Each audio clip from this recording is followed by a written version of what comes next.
जय Hind everyone. Defence मंत्रा YouTube channel पर आपका स्वागत है। मैं आपका पॉलिटी का मेंटोर हूं। आज के लेक्चर में हम दो टॉपिक्स पढ़ेंगे, दो इंपॉर्टेंट टॉपिक्स डिस्कस करेंगे। एक है हमारा directive principle of state policies और नेक्स्ट है हमारा फंडामेंटल ड्यूटीज़। अब ये लेक्चर स्टार्ट करने से पहले मैं आपको फिर से एक बार याद दिला दूं कि हमारा जो एम है वो ये है कि हमें कंसेप्चुअल क्लैरिटी बिल्ड करनी है, फाउंडेशन स्ट्रॉन्ग करना है, एक्सपर्टीज डेवलप नहीं करनी है। तो कुल मिला के हमें पीवाईक्यू ओरिएंटेड अप्रोच रखनी है, एग्जाम ओरिएंटेड अप्रोच रखनी है, ताकि हम कम से कम समय में पॉलिटी के ज़्यादा से ज़्यादा क्वेश्चंस कर पाए। मैं आपको बार बार ये चीज़ रिमाइंड करता रहूँगा क्योंकि स्टूडेंट्स जो है वो भूल जाते हैं, स्पेशली पॉलिटी में। तो अब हम शुरू करते हैं। दिस इज़ अबाउट मी, अगर आप चाहो तो पढ़ सकते हो। अब पहली चीज़ है directive principles of state policies में कि पार्ट 4 ऑफ द कॉन्स्टिट्यूशन में डायरेक्टिव प्रिंसिपल है। Article 36 to 51 is related with directive principle of state policies. पहली चीज मैंने क्या कही, मैंने कहा है कि पार्ट 4 ऑफ द कॉन्स्टिट्यूशन, आपको हर एक पार्ट याद होना चाहिए। जैसे part 1 union and it's territories है, पार्ट 2 सिटीजनशिप है, पार्ट 3 फंडामेंटल राइट्स है। तो सिमिलरली पार्ट 4 जो है वो directive principle of state policy से रिलेटेड है। आर्टिकल्स कहाँ से कहाँ तक है? आर्टिकल्स है इसमें आर्टिकल 36 to 51। ये भी एग्जैक्टली आपको आर्टिकल्स पता होने चाहिए कि कौन कौन से आर्टिकल्स इंडियन कॉन्स्टिट्यूशन के वो directive principle of state policy से रिलेटेड है। अब बी आर अम्बेडकर जी ने इसे directive principle of state policies को नॉवेल फीचर्स कहे थे। Novel features of Indian constitution कहा था किसे? Directive principle of state policies को। नॉवेल फीचर मतलब ये बहुत ही यूनिक फीचर्स है, एक नए फीचर है, उसे हम बोलते हैं, जैसे नॉवेल आइडिया होता है उसी तरीके से नॉवेल फीचर्स हैं। तो बी आर अम्बेडकर जी ने इसे novel features of Indian constitution कहा था। ये आपको पता होना चाहिए क्योंकि एग्जाम में कई बार ये पूछ लेते हैं कि who among the following called directive principle novel features of Indian constitution, या फिर वो कभी कभी ये भी पूछ लेते हैं कि which of the following is considered novel feature of Indian constitution. ठीक है, now next thing is conscience of constitution भी कहा जाता है directive principle of state policies को। क्या कहा जाता है? Conscience of constitution. और ये किसने कहा है? ये कहा है ग्रेनविल ऑस्टिन ने। इस पर भी एग्जाम में क्वेश्चन पूछा गया है, तो ये याद रखने की का कंटेंट है कि ग्रेनविल ऑस्टिन ने directive principle of state policies को कॉन्शियंस ऑफ कॉन्स्टिट्यूशन कहा है। बी आर अम्बेडकर जी ने नॉवेल फीचर कहा है, ग्रेनविल ऑस्टिन ने कॉन्शियंस ऑफ कॉन्स्टिट्यूशन कहा है। हमने पार्ट्स डिस्कस कर लिए, हमने आर्टिकल्स डिस्कस कर लिए इसके। अब हम बात करते हैं डायरेक्टिव प्रिंसिपल्स के इंपॉर्टेंट फीचर्स के बारे में कि क्या, जैसे हमने फंडामेंटल राइट्स के फीचर्स डिस्कस किए थे, सिमिलरली हम directive principle of state policies के फीचर्स डिस्कस करते हैं। तो जो पहला फीचर है ना, वो ये है कि it is non justiciable in nature. मैंने क्या कहा? Non justiciable in nature.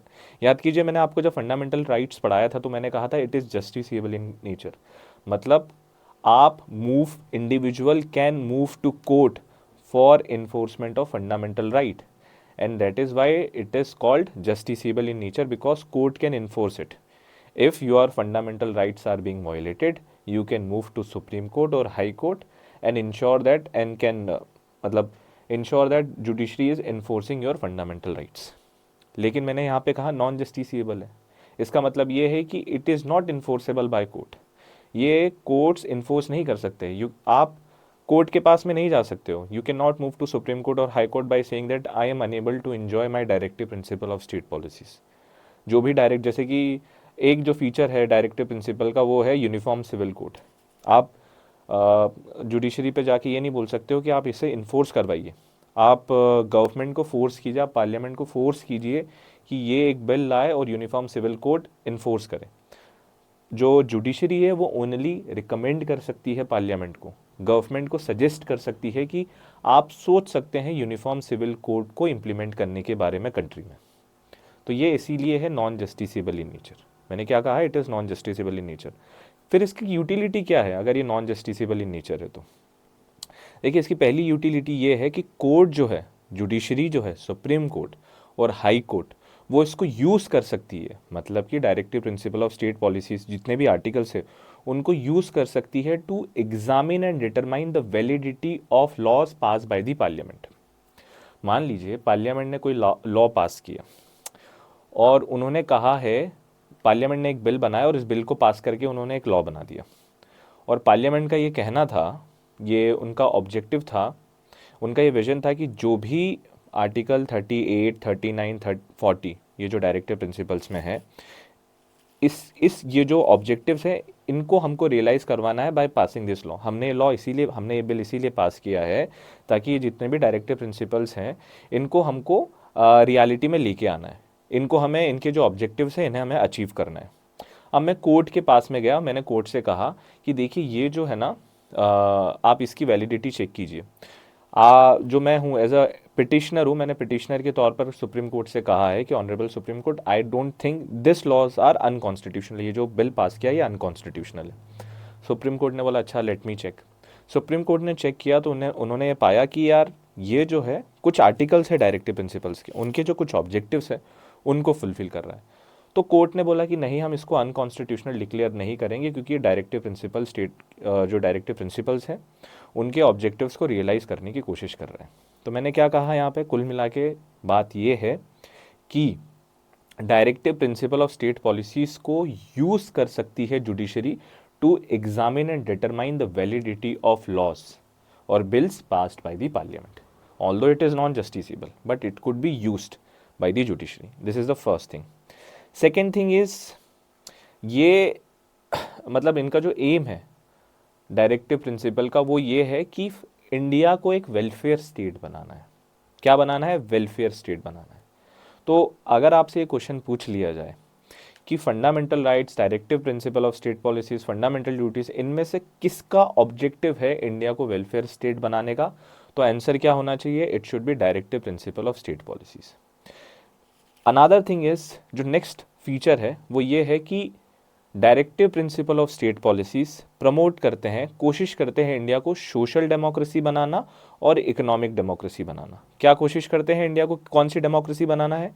Social democracy बनाना है और इकोनॉमिक डेमोक्रेसी बनाना। याद रखना, मैंने पॉलिटिकल डेमोक्रेसी नहीं कहा है, मैंने सिर्फ सोशल डेमोक्रेसी कहा है और इकोनॉमिक डेमोक्रेसी कहा है। तो ये अनादर फीचर है जो हमें याद होना चाहिए। ठीक है, ये वही चीज़ लिखी हुई है कि बी आर अम्बेडकर ने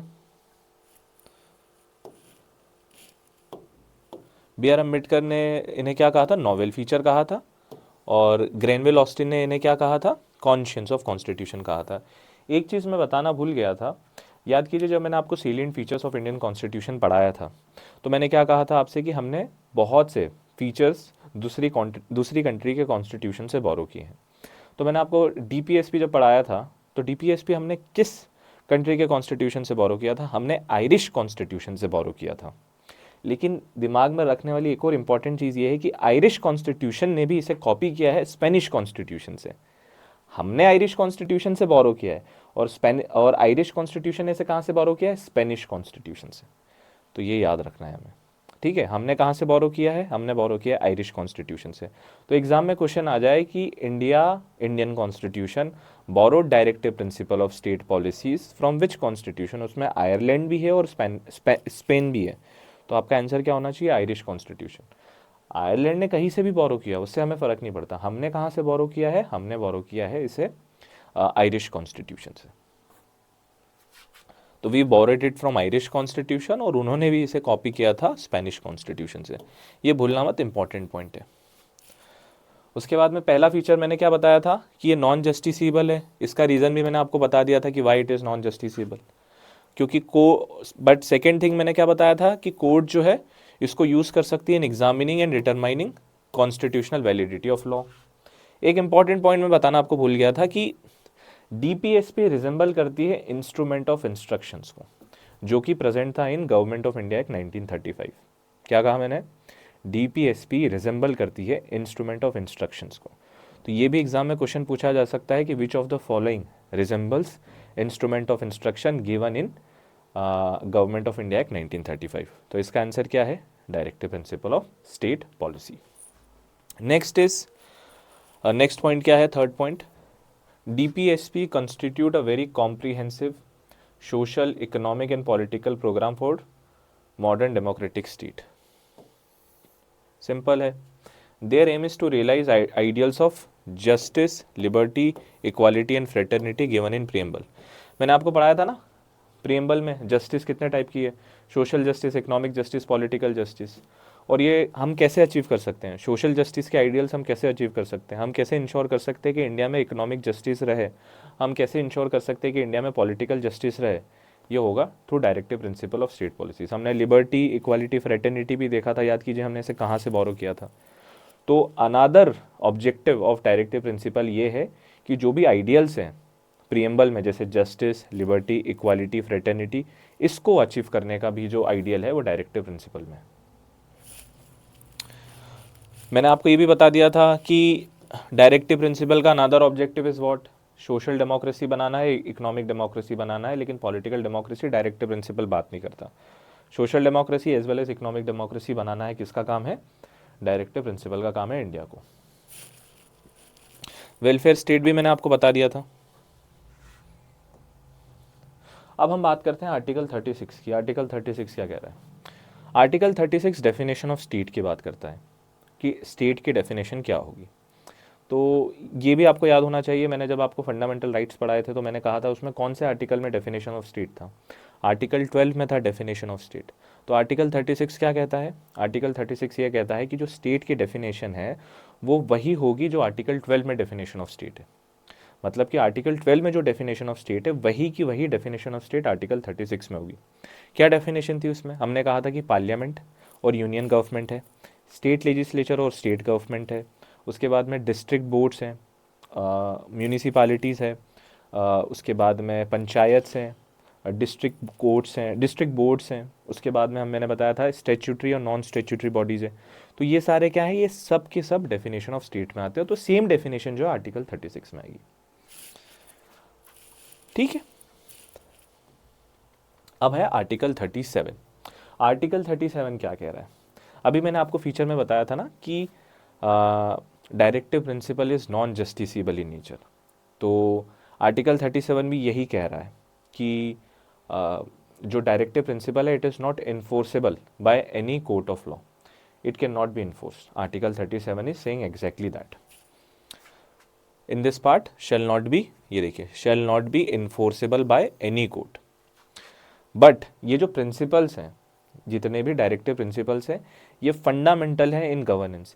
it should guide the state, it should guide parliament, it should guide central government when they are making bills, when they are formulating policies. तो what is fundamental in governance, अगर आपसे ये question पूछ लिया जाए तो directive principle of state policies. But principles are fundamental in governance, ये पता होना चाहिए हमें। और ड्यूटी होगी, स्टेट की ड्यूटी क्या होगी, पार्लियामेंट की ड्यूटी क्या होगी कि ये जो है इन प्रिंसिपल को अप्लाई करे जब वो लॉ बना रहे। तो जब भी पार्लियामेंट कोई लॉ बना रहा है तो उनके दिमाग में क्या होना चाहिए, पहली चीज़ क्या दिमाग में होनी चाहिए, directive principle of state policies. अभी मैंने आपसे कहा था ना कि कोर्ट जो है वो किसी भी लॉ की वैलिडिटी चेक करेगी और उन्हें लगता है कि ये जो लॉ है ये फुलफिल कर रहा है objectives mentioned in directive principle of state policies, तो क्या होगा, वो उस लॉ को इनवैलिड और अनकॉन्स्टिट्यूशनल डिक्लेयर नहीं करेगा। तो आर्टिकल 37 क्या कह रहा है, कुल मिला के ये कह रहा है कि इट इज़ नॉट इन्फोर्सेबल, लेकिन डायरेक्टिव प्रिंसिपल जो है वो फंडामेंटल होंगे गवर्नेंस में, और जब पार्लियामेंट लॉ बनाएगा तो उन सबको ये प्रिंसिपल अपने दिमाग में रखना है। This is what article 37 is talking about. Next article is article 38।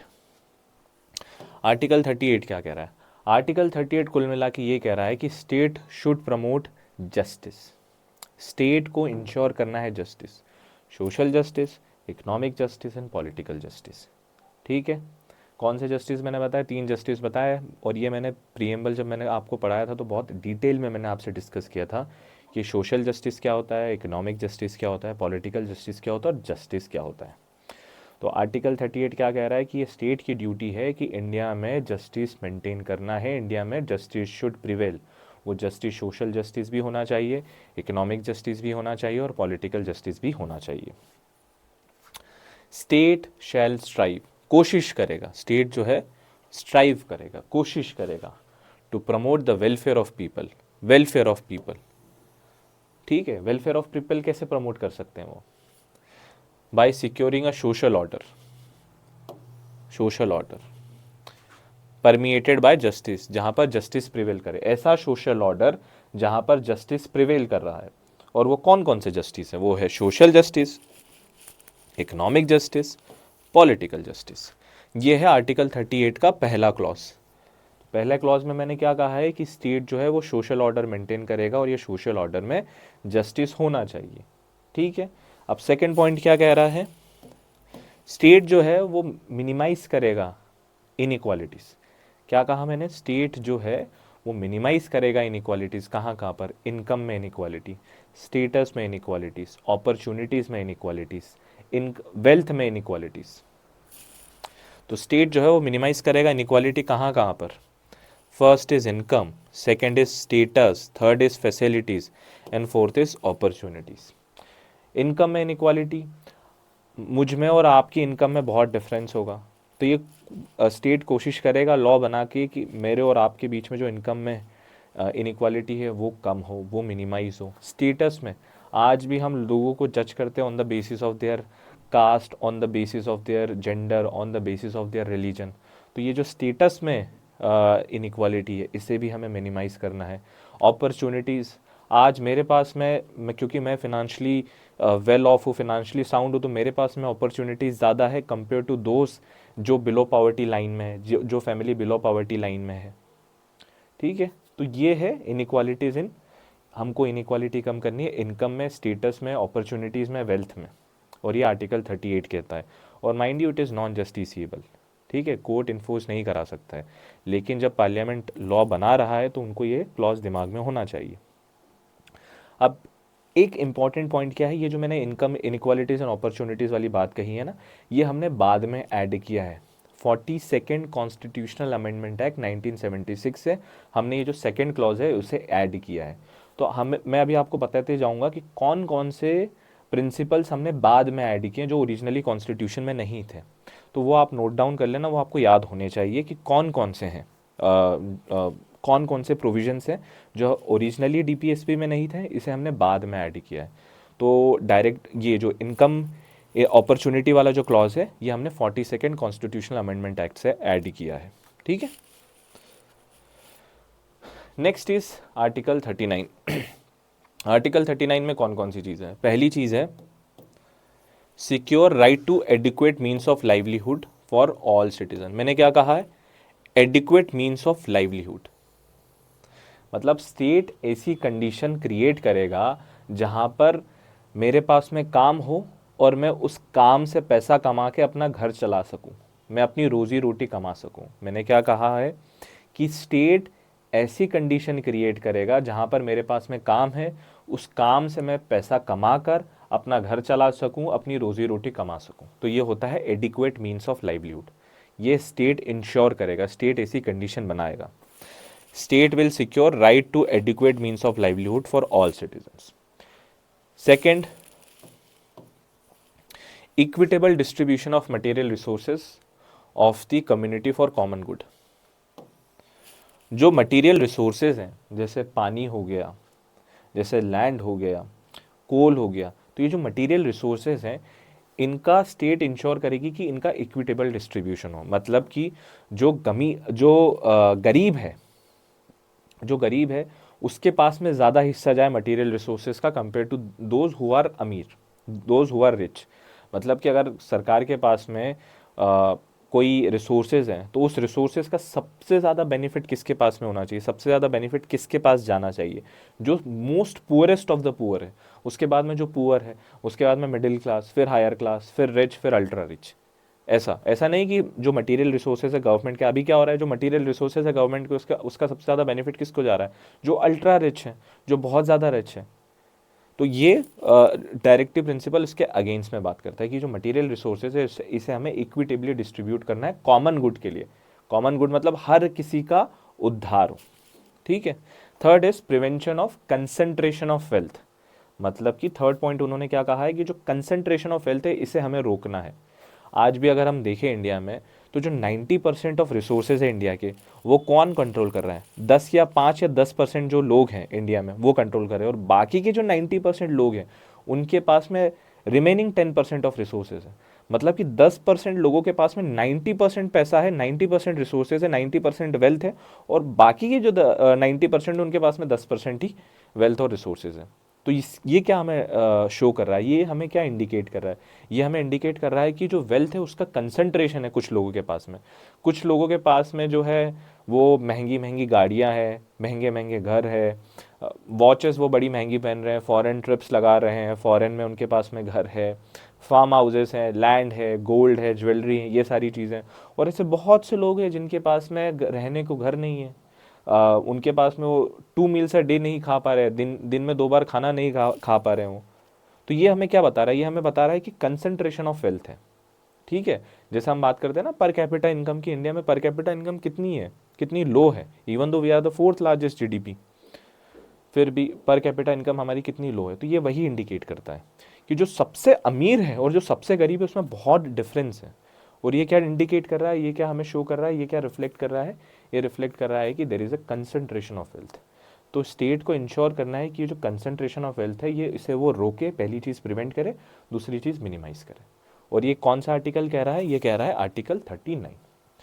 और ये कैसे किया जा सकता है, अगर आप equitable distribution of material resources भी कर दोगे तो आप कंसंट्रेशन ऑफ वेल्थ को प्रिवेंट कर सकते हो। This is the third point. Fourth is equal pay for equal work for all, for man and women. तो ये क्लॉज हमें क्या बता रहा है, ये क्लॉज हमें बता रहा है कि जो हमारा कॉन्स्टिट्यूशन है वो भी फेमिनिस्ट है। तो अगर आपसे कोई बोले ना यू आर फेमिनिस्ट, तो उसके लिए don't take it as an offence, क्योंकि even our constitution was feminist as feminist. Equal pay for equal work for both man and women. इसका मतलब क्या हुआ कि इफ़ आई एम डूइंग, मैंने 10 घंटे के लिए लेबर किया और मुझे 500 रुपये मिल रहे हैं, और वुमेन है, वुमेन एम्प्लॉय है, वो भी 10 घंटे काम करी तो उसे भी 500 रुपये मिलने चाहिए। ऐसा नहीं है कि नहीं उसे सिर्फ 250 रुपये मिल रहे हैं, ऐसा नहीं हो सकता है। अगर वो ऐसा हुआ तो वो होगा अनइक्वल पे फॉर इक्वल वर्क। और स्टेट जो है, ये स्टेट की रिस्पॉन्सिबिलिटी है कि हर कोई के पास में अगर if someone is doing same work same time में तो उसको भी सेम पे मिलना चाहिए। तो equal work for equal pay irrespective of your gender.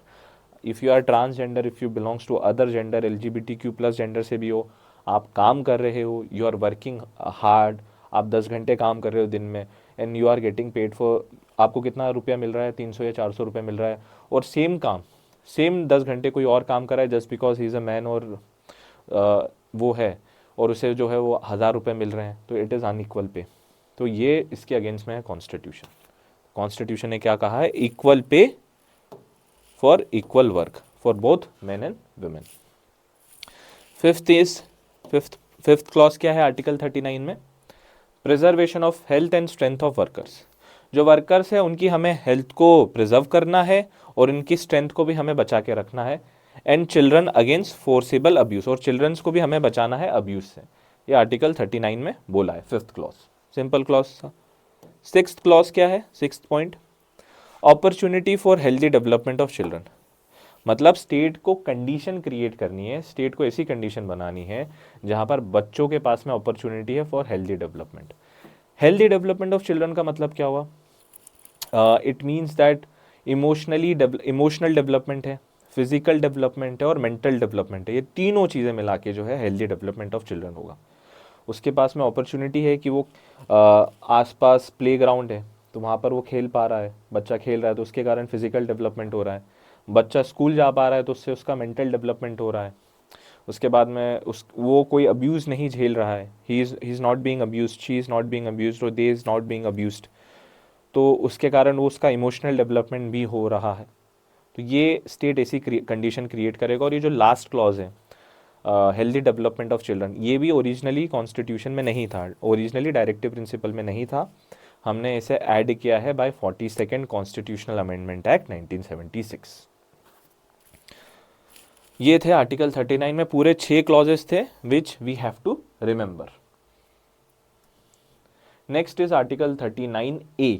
अब इसमें क्या है, आर्टिकल 39A, कभी भी ऐसा आता है कि 21A, उसके बाद में 39B, 39C, 43B, तो ये जो है A, B, C, इसका मतलब ये है कि ओरिजिनली कॉन्स्टिट्यूशन में प्रेजेंट नहीं थे ये, इसे हमने बाद में कॉन्स्टिट्यूशनल अमेंडमेंट एक्ट के थ्रू कॉन्स्टिट्यूशन में ऐड किया है। तो पहली चीज़ हमें याद होनी चाहिए। अब आर्टिकल 39A क्या कह रहा है, आर्टिकल 39 कह रहा है जस्टिस के बारे में, सिक्योर करना है justice and free legal aid to the poor. क्या कहा है? इक्वल जस्टिस पहली चीज, and second provide free legal aid to the poor. मतलब कि इंडिया में न्याय होना चाहिए, हर किसी के पास, हर किसी को जो भी कानून, जो भी कोर्ट जाता है उसे न्याय मिलना चाहिए। Equal justice, justice must prevail, वो जो एक फ्रेज है ना, जस्टिस मस्ट प्रिवेल, तो यहाँ पर भी वही चीज़ है। आर्टिकल 39 भी यही कर रहा है कि it is the duty of the state to promote equal justice and promote free legal aid to the poor. अब इक्वल जस्टिस है तो आपको जस्टिस कहाँ मिलता है? You go to court, you move to judiciary. Judiciary में आप case लड़ते हो, और if judiciary find other party guilty, तो उसे सज़ा मिलती है, and you will get your justice. ये जस्टिस होता है। तो जस्टिस मिलने के लिए मैंडेटरी क्या है? मैंडेटरी है that you have to move to court, you have to move to judiciary. और जब आप जुडिशरी मूव करोगे तो यू नीड अ लॉयर। पर मैंने अभी आपको थोड़ी देर पहले कहा था कि बहुत से लोग ऐसे हैं जिनके पास में 2 मील्स अ डे नहीं है खाने को, 2 बार वो खाना नहीं खा पाते दिन में, और अगर उन्हें जस्टिस चाहिए, मान लीजिए खुदा ना खास्ता उनके साथ में कोई गलत काम हो गया है, तो वो अगर जस्टिस चाहते हैं तो वो क्या करेंगे? उन्हें भी कोर्ट जाना पड़ेगा, लेकिन कोर्ट जाने के लिए भी बहुत कॉस्टली प्रोसेस होती है, टाइम कंज्यूमिंग है। अपने को उन्हें उनका टाइम छोड़ के आना पड़ेगा, उन्हें उनका काम छोड़ के आना पड़ेगा। अब जब वो काम छोड़ के आएंगे तो वैसे भी वो दिहाड़ी में काम करते हैं, तो उनका दिन का 100 रुपये 300 रुपये वो जाएगा, और उसके बाद में वो 100-300 रुपये तो उनका जा ही रहा है, वो छोड़ ही रहे हैं, वो साथ साथ में उनको लॉयर को भी फीस पे करनी पड़ेगी। तो इसी के लिए कॉन्स्टिट्यूशन में यह ऐड किया गया था कि हर कोई भी जो एक पर्टिकुलर इनकम ब्रैकेट के नीचे है, आप अगर एक पर्टिकुलर इनकम ब्रैकेट के नीचे, मान लीजिए कि आप साल में सिर्फ 3 लाख रुपए पर साल कमा रहे हो, और तो ऐसा होगा कि आप अगर साल में 3 लाख रुपए से कम कमा रहे हो तो यू आर एलिजिबल फॉर एक फ्री लीगल एड। मतलब कि गवर्नमेंट आपको लॉयर प्रोवाइड करेगा, गवर्नमेंट लॉयर प्रोवाइड होगा आपको, और ये जो गवर्नमेंट लॉयर है आपके लिए केस लड़ेगा और आपको जस्टिस दिलवाएगा। ठीक है, आई होप ये चीज़ समझ में आई होगी। पहली चीज़ है प्रमोट करना है equal justice and free legal aid to the poor. और ये फ्री लीगल एड किसको मिलेगा? ये इर्रिस्पेक्टिव ऑफ कास्ट है, इर्रिस्पेक्टिव ऑफ जेंडर है, इर्रिस्पेक्टिव ऑफ रिलीजन है। अगर आप पर्टिकुलर इनकम ब्रैकेट के नीचे हो, मान लीजिए कि अगर आप ट्रांसजेंडर हो और आप 2 लाख रुपए से कम कमा रहे हो साल में, और आपको जस्टिस चाहिए, और आपको पता है, आप गए कोर्ट में और आपने बताया कि I can not afford lawyer, और आपने आपकी जो इनकम सर्टिफिकेट है या इनकम क्राइटेरिया आपने बताया, तो कोर्ट जो है या फिर गवर्नमेंट जो है वो इंश्योर करेगा कि आपको एक गवर्नमेंट लॉयर मिले, और ये गवर्नमेंट लॉयर जो है आपके लिए केस लड़ेगा और आपको जस्टिस दिलाएगा। तो ये कहता है आर्टिकल 39A, और आर्टिकल 39A भी हमने 42nd कॉन्स्टिट्यूशनल अमेंडमेंट एक्ट 1976 से इंडियन कॉन्स्टिट्यूशन में ऐड किया था। Next article is article 40। Article 40 कहता है organise village panchayats and give them necessary power and authority. मैंने क्या कहा है? मैंने ये कहा है कि ऑर्गेनाइज करेगा village panchayats and give them necessary power and authority so that panchayats can function as a unit of self government. State जो है कोशिश करेगा कि वो एक विलेज पंचायत्स को विलेज में पंचायत स्टेब्लिश करे, और इन पंचायत्स को पावर दे नेसेसरी, और इनको अथॉरिटी दे, मतलब फंक्शंस हो उनके पास में, इनके पास में अथॉरिटी हो that they can do certain functions alone independently. क्यों दे ये? ताकि वो as a unit of self government काम कर पाए। सेल्फ गवर्नमेंट का मतलब ये है कि वो टैक्सेस को कलेक्ट कर पाए, टैक्सेस इम्पोज करे, उस टैक्सेस को कलेक्ट करे, कुछ फाइन्स को इम्पोज करे और वो फाइन्स को वो कलेक्ट कर पाए। उसके बाद में और भी बहुत सारी चीज़ें होती है सेल्फ गवर्नमेंट में। तो ये आर्टिकल 40 कहता है। और इसी के लिए गवर्नमेंट ने क्या किया था? याद कीजिए, पार्लियामेंट ने क्या किया था? पार्लियामेंट ने इनेक्ट किया था 73rd कॉन्स्टिट्यूशनल अमेंडमेंट एक्ट। मैंने आपको सेलिएंट फीचर्स में पढ़ाया था। पहले 2 टियर गवर्नमेंट हुआ करता था। By 73rd and 74th constitutional amendment act हमने एक और टियर जो है वो ऐड किया था, और जो इंडियन पॉलिटी है उसको 3 टियर बनाया था, और 3 टियर में municipalities as well as panchayat थे। तो इसको इस आर्टिकल 40 के ऑब्जेक्टिव्स को रियलाइज करने के लिए गवर्नमेंट ने, पार्लियामेंट ने क्या किया था? Parliament enacted 73rd constitutional amendment act 1993, शायद 1993 में आया था। तो this is what you must remember. State to organise village panchayats, provide them with necessary power and authority so that they can function as a unit of self government. Next article is article 41A, sorry 41. Article 41 is saying what?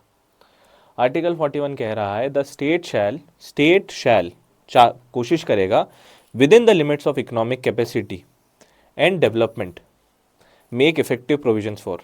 State अपनी economic capacity के अनुसार कोशिश करेगा, एक ऐसी condition बनाएगा जहां पर लोगों के पास में citizens have right to work, citizens have right to education, and there is a public assistance to whom?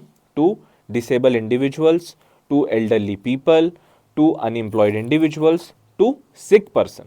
मैंने क्या कहा है कि स्टेट अपनी इकोनॉमिक कैपेसिटी के हिसाब से कंडीशन क्रिएट करेगा जहां पर लोगों के पास में होगा right to education and right to work along with right to public assistance in case of unemployment, old age, sickness and disablement.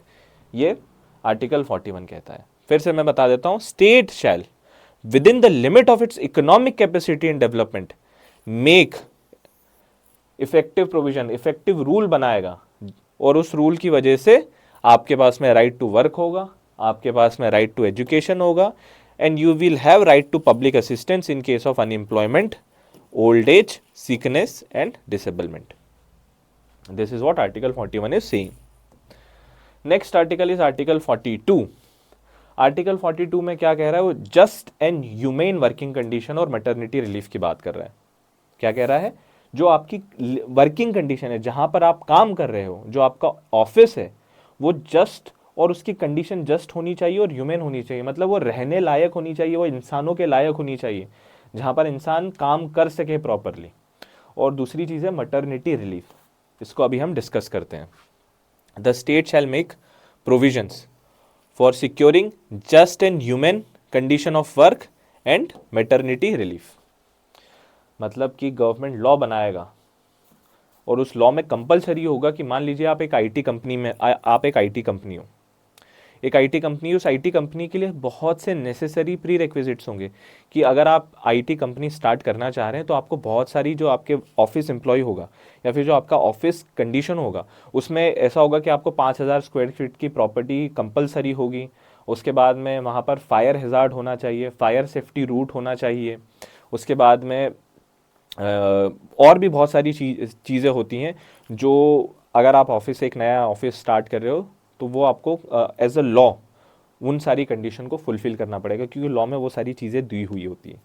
ऐसा नहीं है जैसे कि आजकल बहुत सारे, जैसे टीसीएस के ऑफिस है, इन्फोसिस के ऑफिस है, वहाँ पे तो जिम भी होने लगे हैं। आपको आपका पर्सनल कैबिन मिलता है, उसमें फिर एसी होता है। उसके बाद में थोड़ा आसपास जो है वो थोड़ी ग्रीनरी होती है, so that you can feel peace. आप थोड़ा सा वॉक करने जा सकते हो, बहुत ज़्यादा आपका वर्क प्रेशर है तो यू कैन वॉक ऑल्सो। मैंने सुना है शायद स्मोकिंग जोन्स भी होते हैं। तो ये सारी चीज़ें क्या है, ये just and human working condition है। और ये बोलता है आर्टिकल 42 कि स्टेट को इंश्योर करना है कि जहाँ पर भी व्यक्ति काम कर रहा है, जहाँ पर भी एम्प्लॉय काम कर रहा है, वो जो जगह है वो जस्ट होनी चाहिए और डिसेंट होनी चाहिए। और साथ साथ में मैटरनिटी रिलीफ की बात करता है। मैटरनिटी रिलीफ का मतलब ये है कि suppose a woman is expecting a baby, अब उस वजह से डॉक्टर ने उसे कहा है कि you have to take a bed rest. अब वो अगर बेड रेस्ट लेगी तो शी न्यू कि अगर उसने बेड रेस्ट लिया, उसने ऑफिस से पेड लीव, ऑफिस से उसने लीव ली, तो शी वुड बी फायर्ड, क्योंकि ऐसा कोई लॉ नहीं है कि आप जो है प्रेग्नेंट वुमन को फायर नहीं कर सकते हो। मतलब एक हम हाइपोथेसिस, एक कंडीशन, हम एक थोड़ा सा मेंटल कंडीशन बना के चल रहे हैं। एक हाइपोथेसिस है, एक इमेजिनरी कंडीशन है। उस इमेजिनरी कंडीशन में अभी कोई भी वुमेन के लिए लॉ नहीं, वुमेन के प्रोटेक्शन के लिए कोई भी लॉ नहीं है। अब कोई भी लॉ नहीं है तो she is expecting a baby and she knew if she took a live, she will be fired and her boss would hire someone else, and now she won't be able to do a job again because it is difficult for her to maintain her standard of life। तो ये चीज़ के कारण वो कोशिश करेगी कि वो या तो वो प्रेग्नेंट ही ना हो। तो गवर्नमेंट ने एक ऐसा लॉ बनाया है, मटर्निटी बेनिफिट एक्ट। एक मटर्निटी बेनिफिट एक्ट बनाया जहाँ पर जो वुमेन है वो she is eligible for 20+ weeks की पेड लीव, मतलब 20 हफ्तों तक उन्हें पेड लीव मिलेगी। प्री प्रेगनेंसी भी और पोस्ट प्रेगनेंसी भी, 2 फेजेस आते हैं। 20 वीक का जो है 24 या 25 वीक्स होता है, आई एम नॉट श्योर, लेकिन ये जो 25 वीक्स होते हैं इसमें प्री प्रेगनेंसी भी आता है और पोस्ट प्रेगनेंसी भी आता है। तो this is what we need to remember. और ये क्यों हुआ है? गवर्नमेंट ने जब मैटरनिटी बेनिफिट एक्ट बनाया तो उनके दिमाग में आर्टिकल 42 था दिमाग में, कि आर्टिकल 42 के हम ऑब्जेक्टिव्स को अचीव करने के लिए मैटरनिटी बेनिफिट एक्ट लेके आए, ताकि no women thinks that having a baby, conceiving a baby is actually harming her, because she has to give up her financial independence, financial empowerment, और उनके पास में चॉइस नहीं रह जाएगी, and more women would stop conceiving a baby. तो ये तो फिर लॉन्ग रन में बहुत ख़राब हो जाएगा, जैसे जापान, साउथ कोरिया, इटली, इन सारी जगहों पे हो रहा है। बर्थ रेट बहुत ड्रॉप हुए हैं वहाँ पर, सिग्निफिकेंट ड्रॉप हुआ है birth rate. Article 43 is talking about living veg. State shall secure a living wage and a decent standard of life, and social and cultural opportunities for all workers। ये पहला है, मतलब कि स्टेट एक ऐसी condition बनाएगा जहां पर एम्प्लॉयज़ को मिल रहा है लिविंग वेज, और एम्प्लॉय जो है वो मेंटेन कर पा रहा है डिसेंट स्टैंडर्ड ऑफ लाइफ, और उसके पास में कल्चरल अपॉर्चुनिटीज़ भी है और इकोनॉमिक अपॉर्चुनिटीज़ भी है। मैंने कहा है लिविंग वेज। लिविंग वेज का मतलब क्या हुआ? देखिए, लिविंग वेज का मतलब ये होता है कि जो काम करने वाला व्यक्ति है वो अपना घर चला सकता है, वो मतलब रोटी कपड़ा मकान तो है, वो लिविंग वेज नहीं होता। रोटी कपड़ा मकान, रोटी कपड़ा मकान तो है, वो अपने बच्चों को एजुकेशन प्रोवाइड कर पा रहा है, उसके बच्चे एजुकेशन अफोर्ड कर पा रहे हैं, उसकी जो फैमिली है वो जो normal proper health care facilities हैं उसको अफोर्ड कर पा रही है। अगर ये सारी चीज़ें वो अफोर्ड नहीं कर पा रहा है तो फिर it is not a living veg. अब ऐसा नहीं है, मैं 4 मेंबर की फैमिली को अज्यूम करके चल रहा हूँ, जिसमें हस्बैंड वाइफ है और सन डॉटर है, ये 4 लोग हैं, और सिर्फ कौन पैसे कमा रहा है, कौन एम्प्लॉयड है? Only the husband is employed. और वो जो हस्बैंड एम्प्लॉयड है उसके पास में उसको इतनी सैलरी मिल रही है, उसके पास में लिविंग वेज है, ताकि वो अपने दोनों बच्चों को स्कूल में डाल पा रहा है, स्कूल में पढ़ पा रहे हैं। वो ऐसा नहीं है कि बहुत हाई फाई स्कूल में, जो बेसिक इंग्लिश मीडियम स्कूल है वहाँ पर बच्चे जा पा रहे हैं। उसके बाद में जो भी मान लीजिए कि उसकी डॉटर को डायरिया हो गया है, तो they are able to afford treatment for diarrhoea और टाइफाइड। ऐसा नहीं कि कैंसर के लिए ट्रीटमेंट है, लेकिन डायरिया के लिए तो ट्रीटमेंट अफोर्ड कर सकते हैं ना, से इतना महंगा थोड़ी ना होता है। उसके बाद में दे हैव अ बाइक, घर में एक बाइक है, मैं कार भी नहीं बोल रहा हूँ, मैं बाइक बोल रहा हूँ। उनके पास में एक टीवी है, नॉर्मल छोटी सी जो 32 इंच की एलईडी टीवी आती है, वो सारी चीज़ें हैं, तभी जाकर वो लिविंग वेज होगा। नहीं तो वो लिविंग वेज नहीं होगा अगर सिर्फ हम रोटी कपड़ा मकान मान के चले। तो आज के समय पे roti kapda makaan is not considered to be a living wage. This is what you must remember. तो ये कौन सा आर्टिकल कह रहा है? आर्टिकल 43 कह रहा है कि स्टेट जो है वो सिक्योर करेगा लिविंग वेज। अब अगर लिविंग वेज होगा तभी तो वो डिसेंट स्टैंडर्ड ऑफ लाइफ को मेंटेन कर पाएगा। अगर लिविंग वेज होगा ही नहीं तो decent standard of life maintain ही नहीं हो पाएगा। ठीक है। और तीसरी चीज हो जाती है कल्चरल, सोशल अपॉर्चुनिटीज है और कल्चरल अपॉर्चुनिटीज है फॉर ऑल वर्कर्स। ये आर्टिकल 43 का फर्स्ट क्लॉज है। नाउ सेकेंड क्लॉज ये कहता है कि state shall promote cottage industries. क्या कहा है? कॉटेज इंडस्ट्रीज को प्रमोट करेगा। ठीक है, इंडिविजुअल बेसिस पे और कॉर्पोरेशन बेसिस पर इन रूरल एरियाज। ये इंपॉर्टेंट चीज़ है, अर्बन एरियाज की बात नहीं करी है कॉन्स्टिट्यूशन ने स्पेसिफिकली मेंशन किया है that state shall promote cottage industries on individual basis और corporation basis in rural areas. Specifically mentioned है rural areas.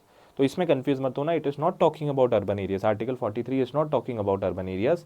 Article 43 is only talking about rural areas when it is talking about in context of what? In context of cottage industry। और वो cottage industry अगर मुझे अकेले को start करनी है तो उसमें भी मुझे स्टेट मदद करेगा, या फिर हम 4 या 5 लोगों को कॉर्पोरेशन के बेसिस पर हमें कॉटेज इंडस्ट्री स्टार्ट करनी तो स्टेट मुझे उसमें भी हेल्प करेगा। तो this is what article 43 is saying. Next is article 43A। 43A क्या कहता है? 43A अगेन यहाँ पे A है, तो it was added by 42nd constitutional amendment act 1976। ये आपको पता होना चाहिए। अभी तक मैंने जितने भी अमेंडमेंट्स बताए डायरेक्टिव प्रिंसिपल्स में, टोटल जितने भी अमेंडमेंट्स और कौन कौन सा क्लॉज हमने लेटर कॉन्स्टिट्यूशनल अमेंडमेंट एक्ट से ऐड किया है, ये आपको याद होना चाहिए। तो 43A is what? To take steps to secure the participation of workers in the management of industries.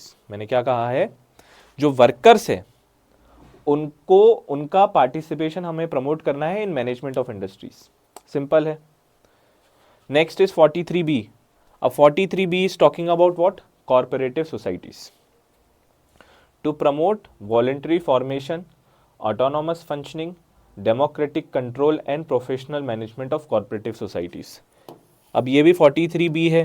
तो याद कीजिए, मैंने आपको बताया था कि 97th कॉन्स्टिट्यूशनल अमेंडमेंट एक्ट से हमने कॉन्स्टिट्यूशन में नया पार्ट ऐड किया था। हमने आर्टिकल 19 में भी चेंजेस किए थे। याद कीजिए, राइट टू फॉर्म यूनियन और एसोसिएशन, उसमें हमने कॉर्पोरेटिव ऐड किया था। कॉर्पोरेटिव को भी आप कॉर्पोरेटिव सोसाइटी भी स्टेब्लिश कर सकते हो, it is your fundamental right. उसके बाद में डायरेक्टिव प्रिंसिपल में भी चेंज हमने किया है।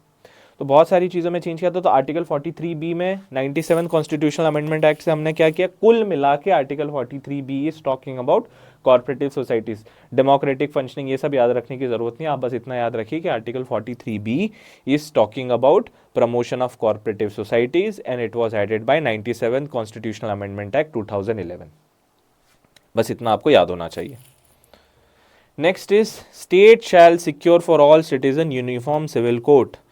अब ये तो बड़ा अच्छा ट्रेंड वाला टॉपिक है, यूनिफॉर्म सिविल कोड। तो article 44 is related with uniform civil code. अब यूनिफॉर्म सिविल कोड होता क्या है, तो आप इसको ना एक एग्जांपल से समझिए। मान लीजिए कि आज अगर मैंने कोई क्राइम किया है और मैं हिंदू हूँ, तो मुझे भी 6 साल की सज़ा होगी।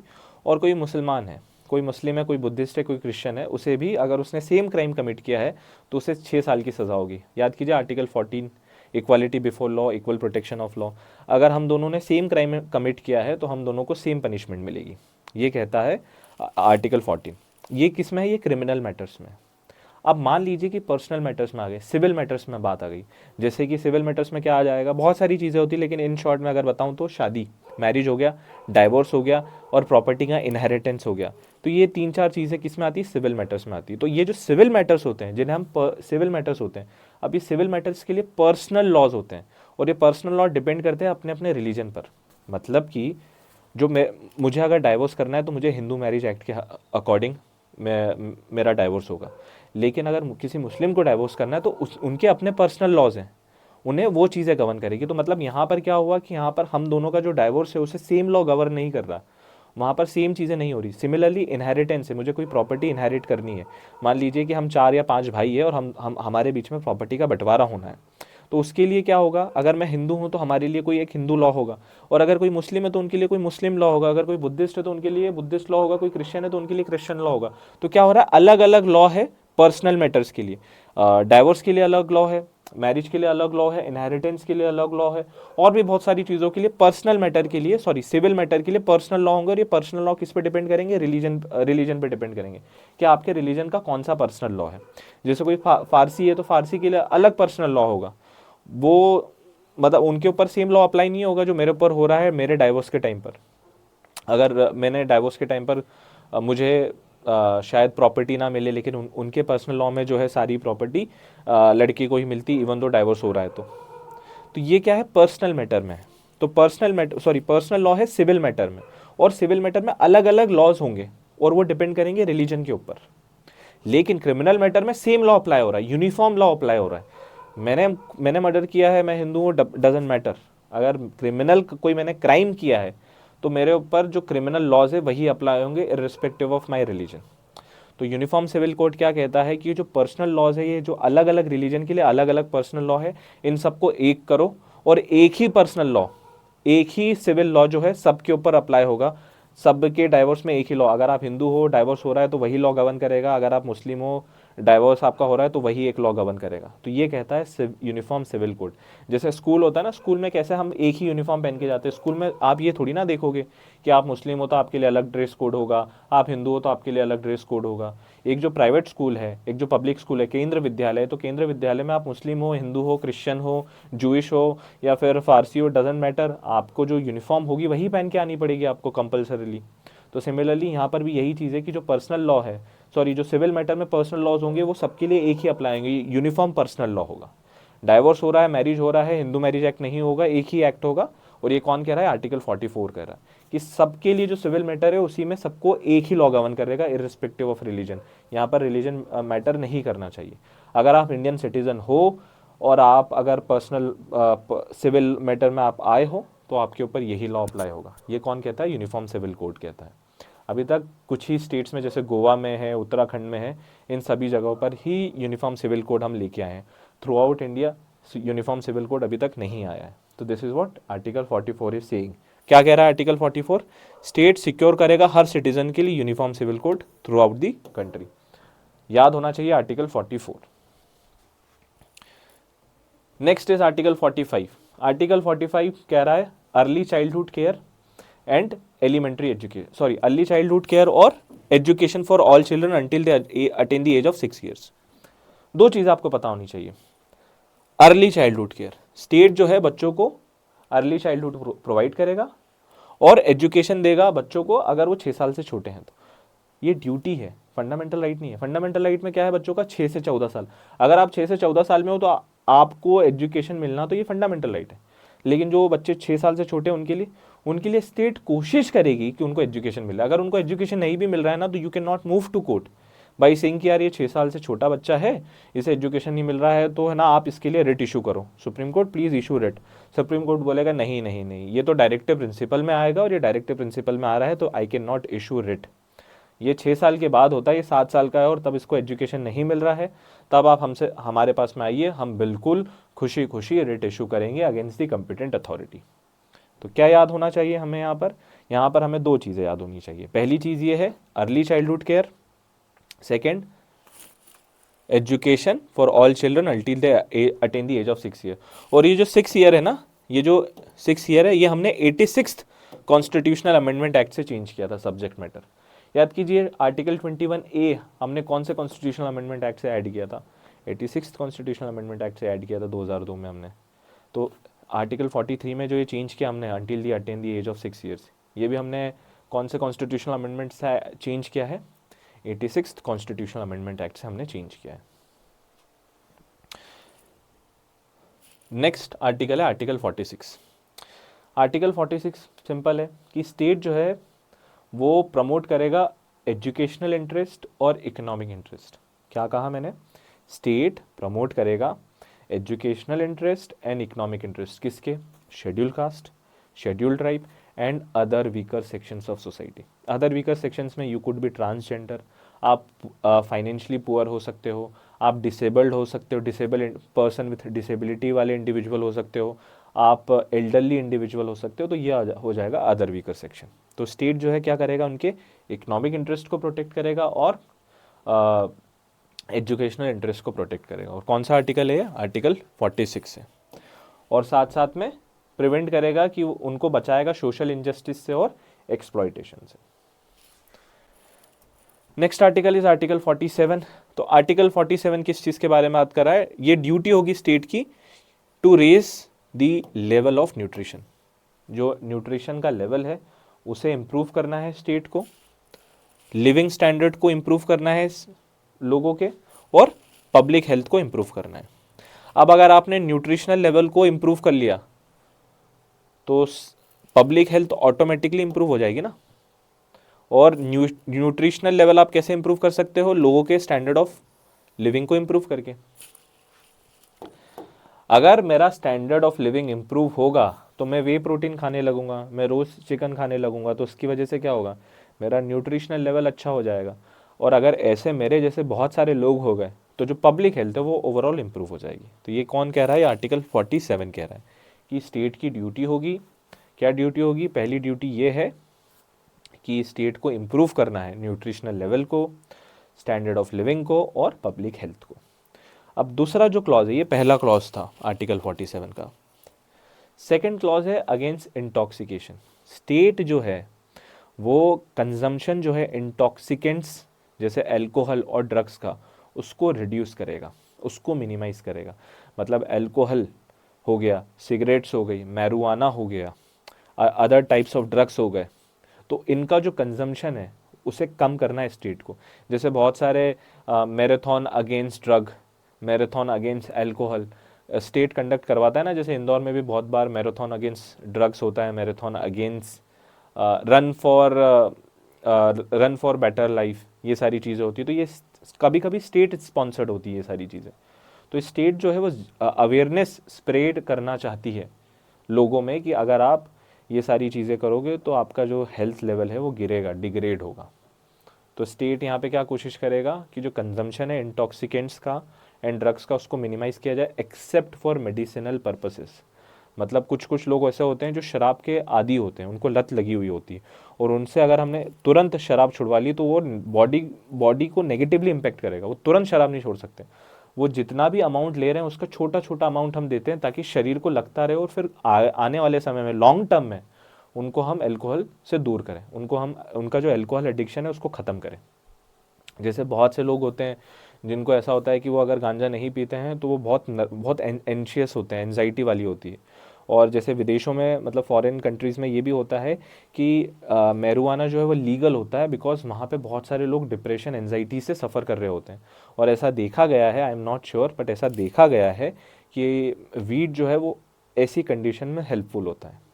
बहुत से ऐसे स्टडीज़ पब्लिश हुई है। तो यहाँ पे क्या है, प्रोहिबिट करना है consumption of intoxicating drinks and drugs which are injurious to health. ये सेकेंड क्लॉज है आर्टिकल 47 का। Next is article 48। आर्टिकल 48 में बहुत सिंपल है, स्लॉटर ऑफ काउस, ये जो गाय ढोर हैं, गाय ढोर बैल, इन सब के स्लॉटर को प्रोहिबिट करना है स्टेट को, ये ड्यूटी होगी स्टेट की, और उनकी ब्रीड को इम्प्रूव करना है। ये है पहला clause. Second is organise agriculture and animal husbandry on the modern scientific line. State को प्रमोट करना है कि अगर हम पशुपालन कर रहे हैं तो वो साइंटिफिक तौर पे करें, साइंटिफिक वे में करें। एनिमल हस्बेंड्री अगर हम कर रहे हैं या फिर एग्रीकल्चर हम कर रहे हैं तो it should be done on scientific lines. This is what article 48 is saying, it should B the duty of state. Next is article 48A। Again 48A है, तो इसे हमने ऐड किया था 42nd कॉन्स्टिट्यूशनल अमेंडमेंट एक्ट से, और ये हमारे इन्वायरमेंट से रिलेटेड है। हमें प्रोटेक्ट करना है, to protect and improve the environment and safeguard forest and wild life.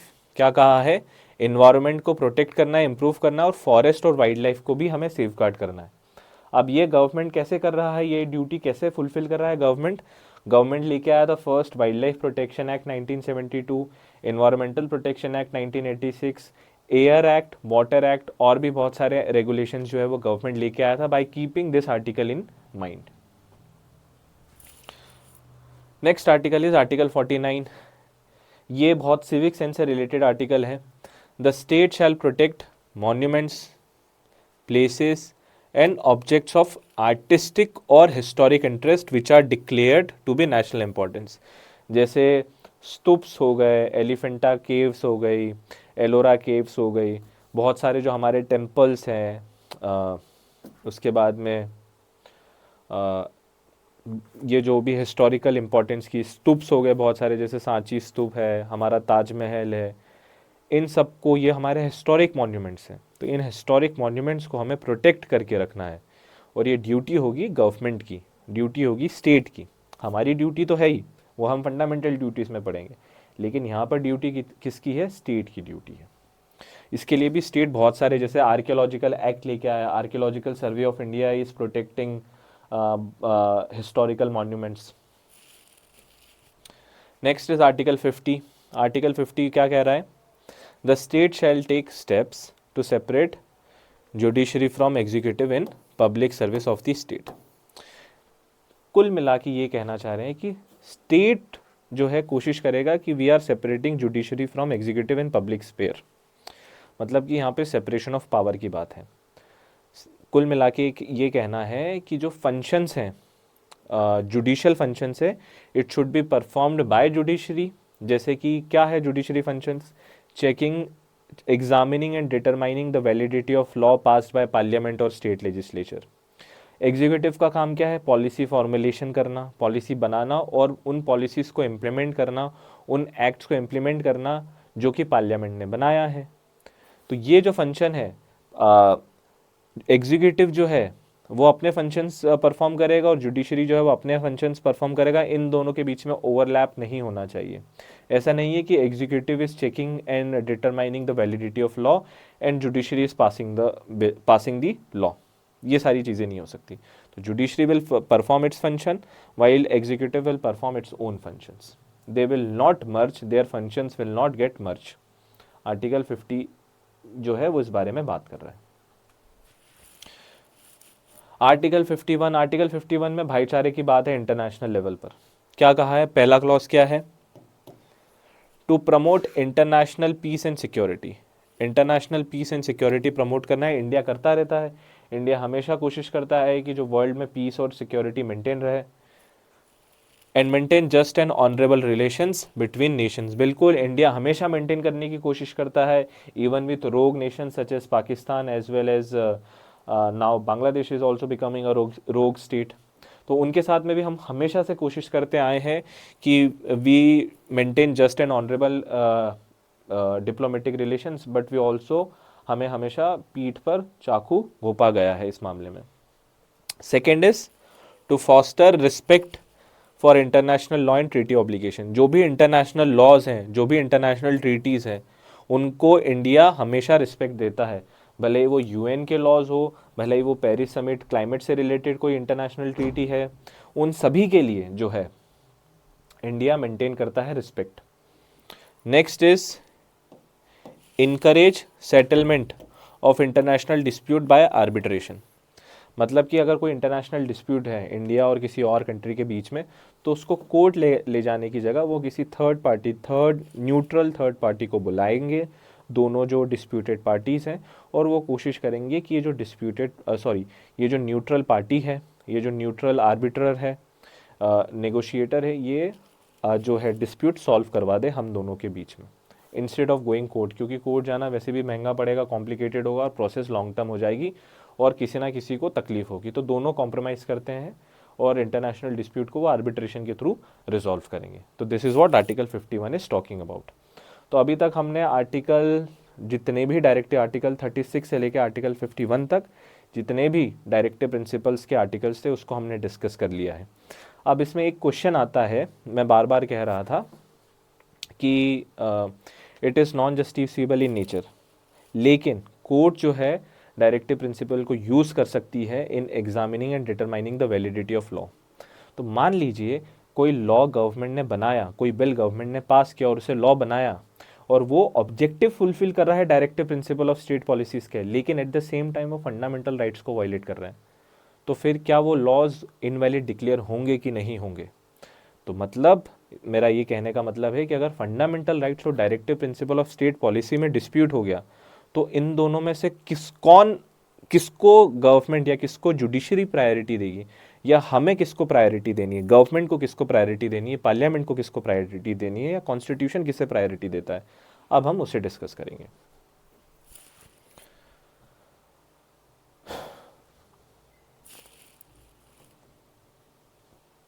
देखिए, अगर डायरेक्टिव प्रिंसिपल और फंडामेंटल राइट में डिस्प्यूट हो, तो मैंने आपको जब फंडामेंटल राइट भी पढ़ाया था तब मैंने आपको कहा था कि आर्टिकल 31C ये कहता है कि article 14 is subordinate to article 39B and C।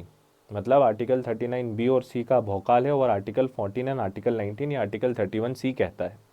तो यहाँ पर भी वही चीज़ है कि in general fundamental rights are superior than directive principles, और directive principle are subordinate to fundamental rights.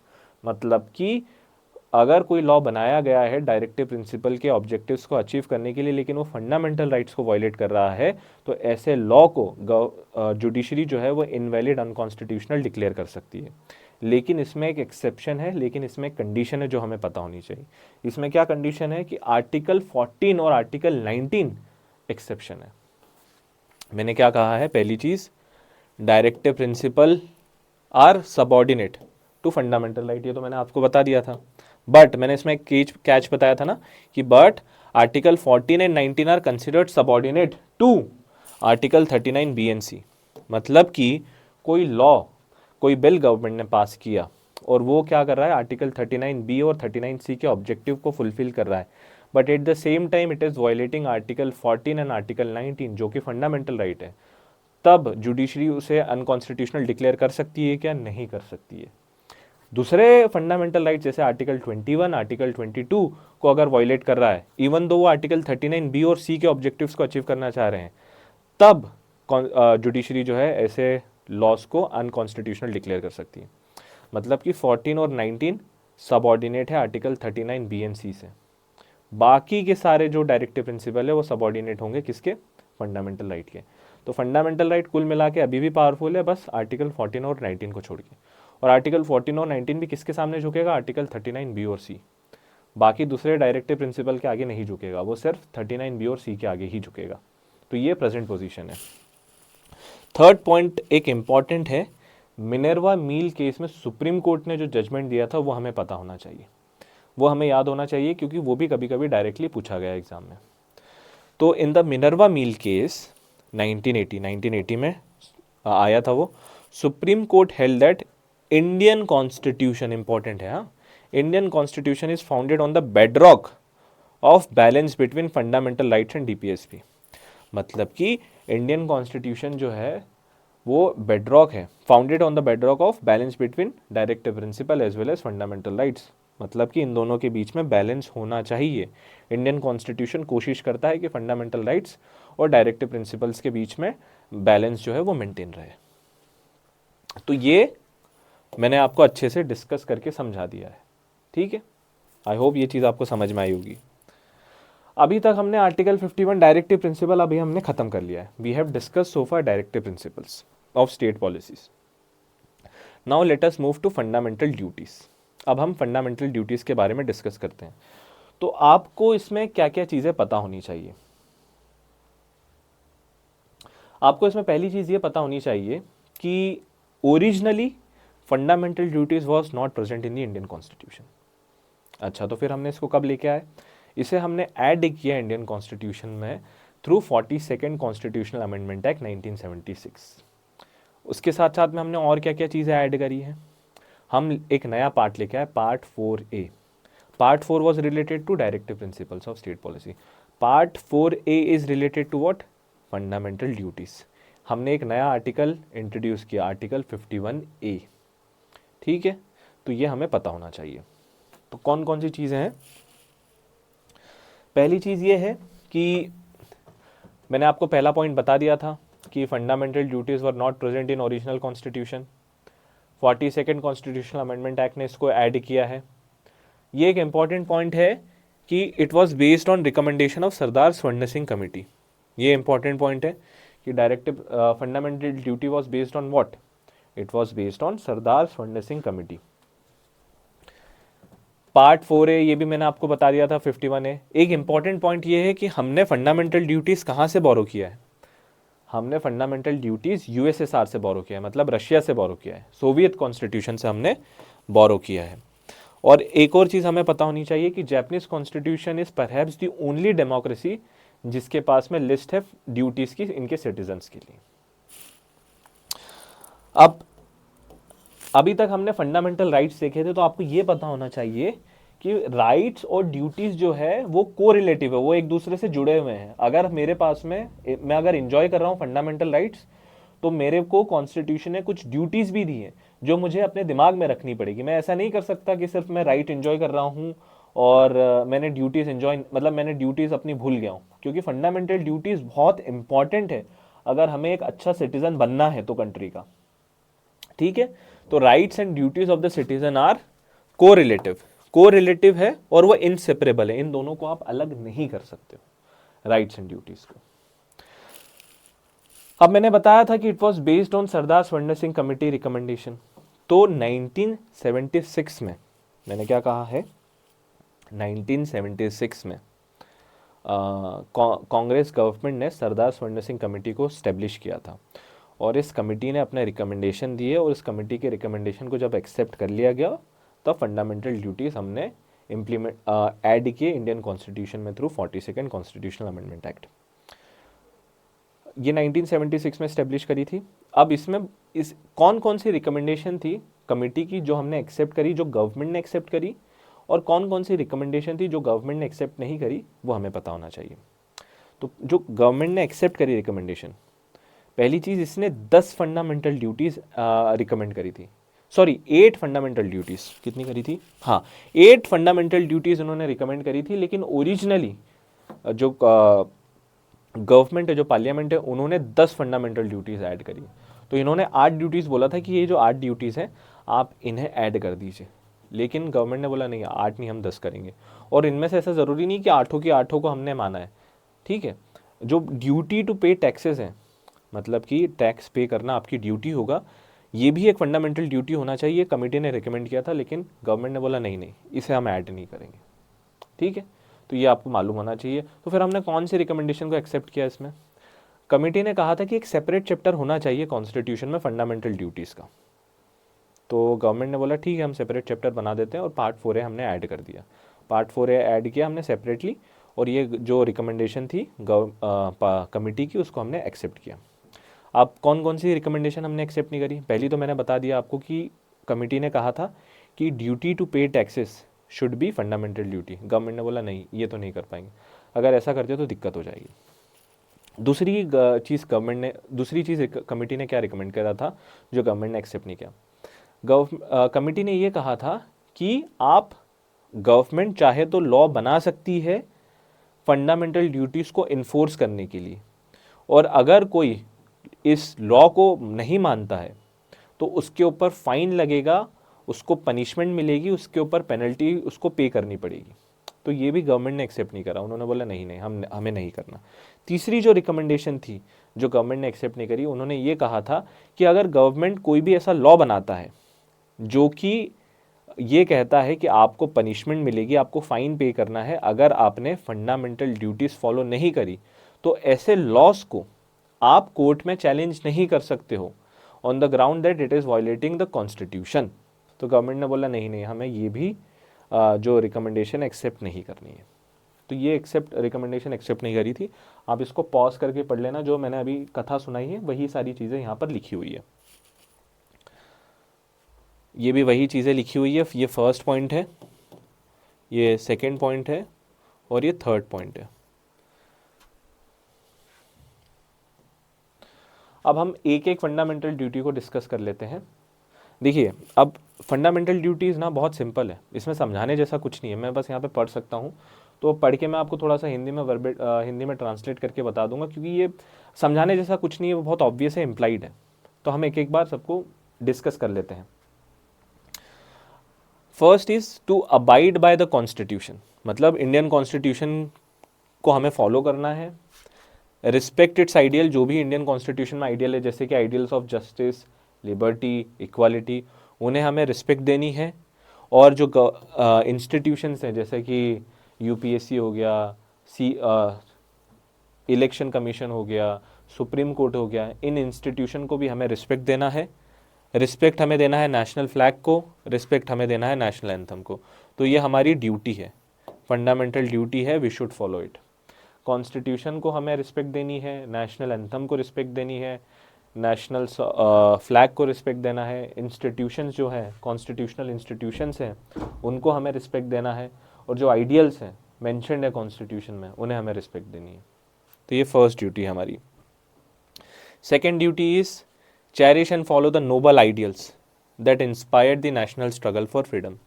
जैसे भगत सिंह जी थे, उन्होंने लिखा था वाई आई एम एथिस्ट। वो बड़े ही रैशनल इंडिविजुअल थे।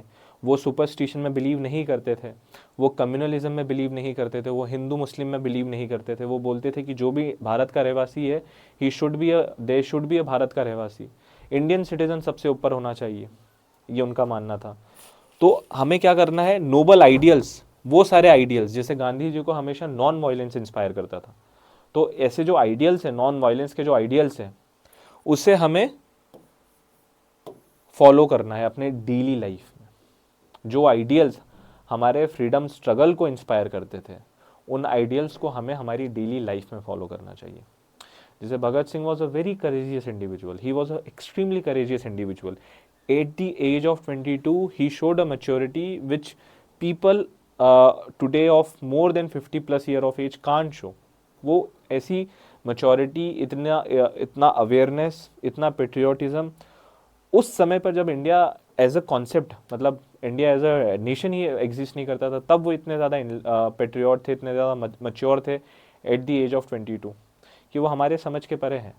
Y we can't produce another Bhagat Singh is the question that we must ask to our self. ठीक है, तो ये हमें याद होना चाहिए.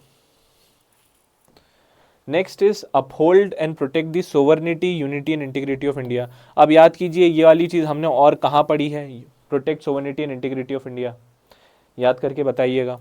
तो ये थर्ड है कि हमें अपहोल्ड करना है unity and integrity of nation. ऐसा कब हम कर सकते हैं? पहली चीज़ ये है, ऐसा हम तब कर सकते हैं, रेडिकलिज्म से हमें दूर रहना पड़ेगा.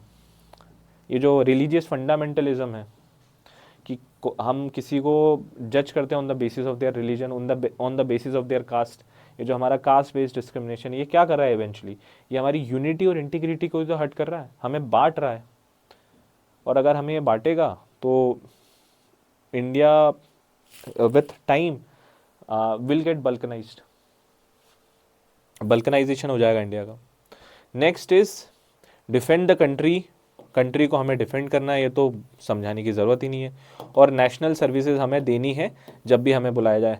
मान लो कल को इंडिया चाइना का वॉर हो गया और गवर्नमेंट ने बोला कि वी आर इनलिस्टिंग वॉलंटरी इंडिविजुअल्स जो चाहते हैं कि सर्विसेज प्रोवाइड करे किसी भी तरह की, गवर्नमेंट एम्प्लॉयज़ को, मिलिट्री ऑफिशियल्स को, नेवी ऑफिशियल्स को, तब हमें पता चलेगा who is a real Patriot. Next is promote the spirit of, promote harmony. Harmony मतलब एकता. स्पिरिट ऑफ कॉमन ब्रदरहुड मतलब भाईचारा हर लोगों के बीच में. और ये डिपेंड नहीं करना चाहिए आपके रिलीजन पे, आपके लैंग्वेज के पे, आप किस रीजन से बिलोंग करते हो, आप कौन सी डाइवर्सिटी से आते हो, कौन सी एथनिसिटी से आते हो. ये सारी चीज़ें आपको पर नहीं डिपेंड करना चाहिए. जैसे कि if I am not able to speak Marathi, you should not beat me. If I am willing to learn Marathi language, and if I am living in Maharashtra and I want to learn Marathi, but even though I could not speak as of now Marathi, but I want to learn it, you should not beat me. If I am in Karnataka and I don't know, if I am in Karnataka और मैं थोड़ा घूमने आया हूँ वहाँ पे, and if I am not able to speak Kannada, तो you should not threaten me by saying that you should go back to North India. ठीक है, so what it is doing, it is against the harmony, it is against common brotherhood.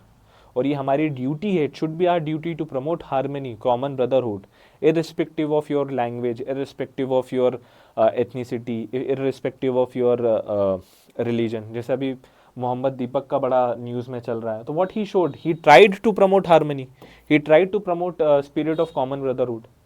ठीक है, वो चाहते थे कि देश एक ही रहे.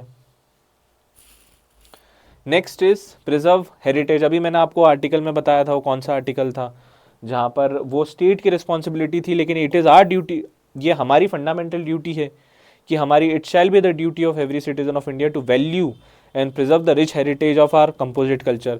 क्योंकि जब फॉरेनर इंडिया में आते हैं और वो ऐसी हिस्टोरिकल प्लेसेस पे जाते हैं और उन्हें पता चलता है कि लिखा हुआ है राहुल वेट्स प्रिया, या फिर गुटका उन्हें थूका हुआ देखते हैं, या फिर वो देखते हैं कि we are littering here and there, हमने प्लास्टिक की बॉटल यहाँ फेंक दी है, तो उन्हें लगता है कि ये इतनी रिच हिस्ट्री को ही प्रोटेक्ट नहीं कर पा रहे अपनी गंदी आदतों की वजह से. तो it is our fundamental duty कि हमें, it is duty of every citizen to value and preserve the rich heritage of our composite culture. Next is environment के बारे में बात करता है वो. It shall be the duty of every citizen of India to protect and improve the natural environment. Simple है, तो natural environment हमें प्रोटेक्ट करना है, उसमें वाइल्ड लाइफ भी आ जाएगा, उसमें लेक्स भी आ जाएगी, पॉन्ड्स भी आ जाएगा, रिवर्स आ जाएंगी. अब आपको और मुझे दोनों को आइडिया है बहुत अच्छे से what is the condition of Ganga. It is in a very very dismal condition. आप भले ही ब्लेम गेम खेल सकते हो, but in the long term it is not good for us, for a citizen of India, कि हमारी जो most one of the holiest river है गंगा, उसकी इतनी बुरी कंडीशन है. तो it should be duty of us to improve the condition of Ganga and such holy rivers. Next is, it shall be the duty of every citizen of India to develop scientific temper, humanism and spirit of inquiry and reform. बहुत ज़रूरी है आज के समय पे. आज के समय पे we need scientific temper. Bhagat Singh had scientific temper way back in 170, 80, 90 years back. At the age of 21 he had this scientific temper. He was a nationalist, he had a humanism, he followed philosophy of humanism. He believed in spirit of inquiry. He thought of questioning everything, every spiritual, every religious practices. He thought that we should inquire it. क्या ये अपना purpose अभी fulfil कर रहा है? वो सारी चीज़ें he was talking about at that time. अगर आप उनकी बुक पढ़ोगे why I am an atheist, तो ये भी हमारा होना चाहिए कि साइंटिफिक टेम्पर हमें डेवलप करना है, हमें स्पिरिट ऑफ इंक्वायरी डेवलप करनी है. If you want to go neck to neck with China, this is what we need to do. अगर हमने सभी ने फंडामेंटल ड्यूटीज़ को 50-60% भी फॉलो कर लिया ना, तो we are not far from becoming a vishwa guru. Next is safeguard public property and absorb violence. अब आपने देखा होगा वंदे भारत जब स्टार्ट हुई थी इनिशियली, तो कितने लोगों ने उस मतलब जो डिलिंक्विट इंडिविजुअल्स थे, जो नोटोरियस एलिमेंट्स थे, उन्होंने चलती हुई ट्रेनों के ऊपर वंदे भारत के ऊपर पत्थर फेंके, कांच फोड़े हैं उसके, specially around Bihar and UP. तो what we are doing, what we are sending, we are sending a very wrong message to the world, especially from the people of UP and Bihar, which is a land of Buddha. तो safeguard public property and absorb violence, मतलब public property हमें protect करनी है और violence से हमें दूर रहना है. Next is let us all take pledge to perform our fundamental duty to strive towards excellence in all sphere of individual and collective activity, so that nation constantly and rises to higher level of endeavor. This is the next fundamental duty, strive towards excellence. अब है next क्या है, provide opportunity for education to their child between the age of 6 and 14 years. This is important. 6 से 14 साल के बच्चों को हमें एजुकेशन प्रोवाइड करना. और अभी तक हमने क्या देखा था, टोटल कितनी फंडामेंटल ड्यूटीज थी, 10 फंडामेंटल ड्यूटीज थी. ओरिजिनली कितनी फंडामेंटल ड्यूटीज थी, 10 फंडामेंटल ड्यूटीज थी. लेकिन 86th कॉन्स्टिट्यूशनल अमेंडमेंट एक्ट से हमने एक और फंडामेंटल ड्यूटी ऐड करी थी, विच वॉज कि बच्चों को हमें 6 से 14 साल के जो बच्चे हैं उन्हें हमें एजुकेशन प्रोवाइड करना है. It should be our fundamental, although वो फंडामेंटल राइट है, लेकिन ये फंडामेंटल ड्यूटी भी होनी चाहिए. और ये कैसे ऐड किया था हमने, 86 कॉन्स्टिट्यूशनल अमेंडमेंट एक्ट से. तो एट प्रेजेंट कितनी फंडामेंटल ड्यूटीज हमारे पास में, 11 फंडामेंटल ड्यूटीज है. ये याद होना चाहिए. ओरिजिनली 10 थी, 11वीं हमने ऐड करी थ्रू 86 कॉन्स्टिट्यूशनल अमेंडमेंट एक्ट से. अब फंडामेंटल ड्यूटीज के कुछ फीचर्स हैं. तो फंडामेंटल ड्यूटीज, पहली चीज़ ये है कि किसके पास में अवेलेबल है, only to the citizens. Foreigners को हम ये नहीं बोल सकते कि you should follow fundamental duties. तो fundamental duties is only available to whom, to the citizen of India, not to foreigner. ये पहली चीज़ है. Second point is it is non justiciable in nature. मैंने आपको बताया था कि हमने वो रिकमेंडेशन एक्सेप्ट नहीं करी थी कि हमें law banana, government should make law to ensure that people are following fundamental duties. If they are not following fundamental duties, we should fine them, we should punish them. तो government ने ये चीज़ जो है एक्सेप्ट नहीं करी थी. And that is why just like directive principle of state policies, fundamental duty is also non justiciable in nature. This is second point. लेकिन अगर गवर्नमेंट चाहे तो कल को एक लॉ लाकर फंडामेंटल ड्यूटीज को इम्पोज करवा सकती है. मतलब गवर्नमेंट एक लॉ लेके आया, उन्होंने बोला कि if they are people are not following, Indian citizens are not following fundamental duties, then such citizens have to pay fine और will be punished by us through appropriate law और through appropriate punishment. So fundamental duty are non justiciable, but constitution does not provide for their direct enforcement by court. Okay, simple है ये. Further there is not legal sanction against their violation. मतलब कि अगर आप fundamental duty follow भी नहीं कर रहे हो तो आपके ऊपर कोई लीगल सेंक्शन नहीं होगा, मतलब लीगल पनिशमेंट नहीं मिलेगी, लॉ के थ्रू आपको कोई पनिशमेंट नहीं मिलेगी. However parliament is free to enforce them by suitable legislation. लेकिन कल को पार्लियामेंट का मन हुआ कि we have to make a law related to fundamental duties. उन्होंने बोला कि this is a fundamental duty act, अगर कोई भी फंडामेंटल ड्यूटी फॉलो नहीं करेगा तो उसे अप्रोप्रिएट पनिशमेंट मिलेगी. तो कॉन्स्टिट्यूशन उसे रोकता नहीं है, सुप्रीम कोर्ट भी ये नहीं बोलेगा कि नहीं दिस इज अनकॉन्स्टिट्यूशनल और इनवैलिड. कॉन्स्टिट्यूशन ने ऐसा कहा है, पार्लियामेंट चाहे तो कर सकता है, लेकिन सिर्फ पार्लियामेंट है, ऐसा नहीं है स्टेट लेजिस्लेचर आके करेगा, it should be parliament. Another thing is, another point क्या है, third point, some fundamental duties are moral duties while some are civic duties. दो टाइप की ड्यूटीज है फंडामेंटल ड्यूटीज में, कुछ मॉरल ड्यूटीज है और कुछ सिविक ड्यूटीज है, ठीक है। They refer to such values which have been part of Indian tradition, mythology, religion and practices। मतलब कि कुल मिला के ये जो फंडामेंटल ड्यूटीज है ना, ये वही है जो हमारी माइथोलॉजीज में थी, हमारे ट्रेडिशंस में थी। अब हमें बड़ों को रिस्पेक्ट करना हमारे ट्रेडिशन में सिखाया गया है। पर्यावरण को बचाना भी हमारे जो वेद है पुराण से उनमें ऑलरेडी दिया हुआ है। तो ये सारी चीज़ें वही है कि ड्यूटीज़ एक्चुअली में कुछ नहीं है, दे वर ऑलवेज, हमारा वो हमेशा से पार्ट है। जब से हम सिविलाइज्ड हुए तब से वो ये जो ड्यूटीज़ है उन्हें हम फॉलो कर रहे हैं, इसमें ये दिया हुआ है। अब हमने फंडामेंटल ड्यूटीज़ भी कवर कर लिया है, डायरेक्टिव प्रिंसिपल हमने बहुत डिटेल में डिस्कस कर लिया, फंडामेंटल ड्यूटीज़ भी हमने डिटेल में डिस्कस कर लिया है। Now we will look at PYQs, और हम पीवाईक्यूज को सॉल्व करने की कोशिश करेंगे, तो आपको आइडिया भी लगेगा कि व्हाट टाइप ऑफ क्वेश्चंस जो है एग्जाम में पूछे जा रहे हैं। First question is, Article 46 of the Constitution of India provides for free legal aid to scheduled caste and scheduled tribes। ये तो गलत हो गया, शेड्यूल कास्ट और शेड्यूल ट्राइब्स की तो बात ही नहीं हुई है। Free legal aid to the poor constitution ने स्पेसिफिकली मेंशन किया है, तो this is wrong. Article 14 of the constitution of India provides for equality before law, yes this is correct. दो चीज़ों की बात हुई थी ना, equality before law and equal protection of law, तो दिस इज करेक्ट। तो इसका ऑप्शन क्या है, ओनली 2।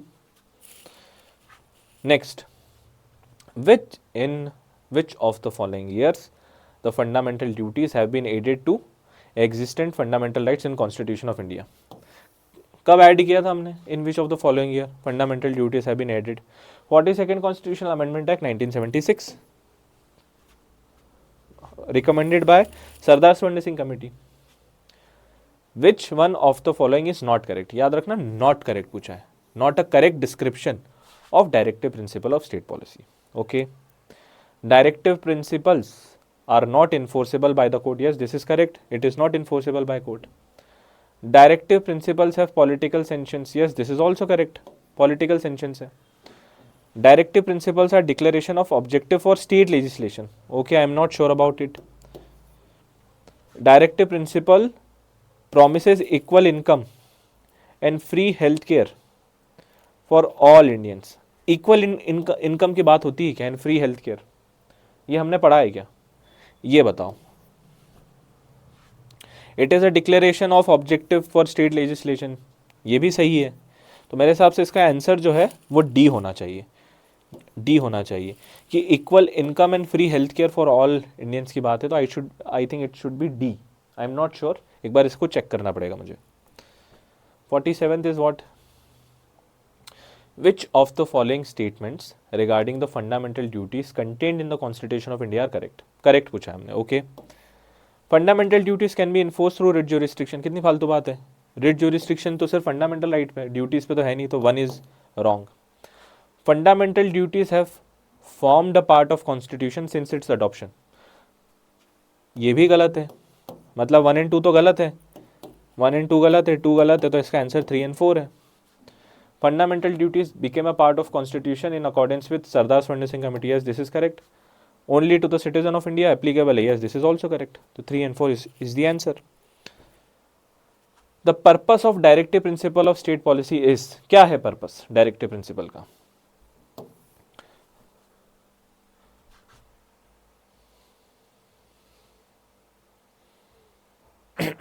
ये तो सिंपल है, आप बताना क्या है इसका। Check the use of arbitrary power by the government, नहीं नहीं ये नहीं है, ये तो फंडामेंटल राइट का काम है। Promote welfare of backward section of society, ये हो सकता है। Implement Gandhi ji's idea for decentralize state, ये भी हो सकता है। Lays down a positive instruction which would guide state policy at all levels, yes this is correct. हमने कहा था ना it is an instrument of instruction, तो ये पॉलिसी पॉजिटिव इंस्ट्रक्शन है स्टेट के लिए ऑल लेवल पर, तो A is correct. Which one among the following statement is not correct? हमसे पूछा है, not correct पूछा है, okay. The word socialist in the preamble of Constitution of India read with uphold the constitutionality of nationalization of law, not sure. Article 14 would enable the court to strike down a statue which failed to achieve the socialist goal. ये गलत है ना, ये शायद question ही गलत है, मुझे इसमें श्योर नहीं हूँ मैं. Article 23 would enable the court to reduce inequality in income and status. ये भी गलत है. Reduce the inequality, this is also Article 23 इसकी बात ही नहीं करता है, ये गलत है. Article 25 would enable the court to ensure freedom guaranteed under that article. Article 25 would enable the court. Article 14 statute which failed to achieve socialist goal, ये भी गलत है. B Article 14 तो equality before law की बात कर रहा है, तो this is also wrong, this is also wrong. Article 25 would enable the court to ensure freedom guaranteed, this is also wrong. ये शायद क्वेश्चन पूरी तरीके से टाइप नहीं हुआ ये. Which one among the following is a fundamental duty of citizens under the Constitution of India? Which one among the following is the हमसे पूछा है कि कौन सा है इसमें फॉलोइंग है, तो ये तो बता देना सिंपल है. To provide friendly corporation to the people of, to protect monuments of national importance, to defend the country and render national service when called, ये तो हमने पढ़ा हुआ है. To defend the country. Which one of the following is not a fundamental, यहाँ पे पूछा है not. To develop scientific temper, humanism and spirit, ये तो हमने देखा था. To safeguard public property and to absorb violence, ये भी हमने देखा था, फंडामेंटल ड्यूटी है. To uphold and protect the sovereignty, unity and integrity of India, yes this is also correct. तो इसका आंसर होगा D.